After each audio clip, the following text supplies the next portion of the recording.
How to add friends in Jujutsu Kaisen Phantom Parade. Hey everyone, welcome back to Crazy Gamer. If you are looking for a way to add friends in Jujutsu Kaisen Phantom Parade, first of all, launch open the game on your device. You'll need to play through the early tutorial stages, and once you are done with it, go to the bottom right corner and tap on Menu.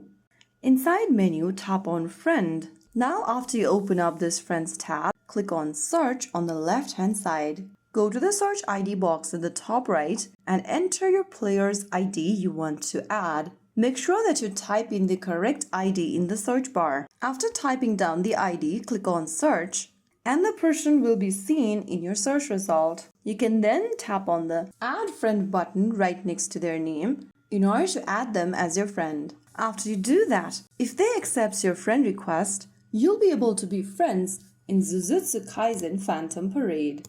So that is how it's super easily done.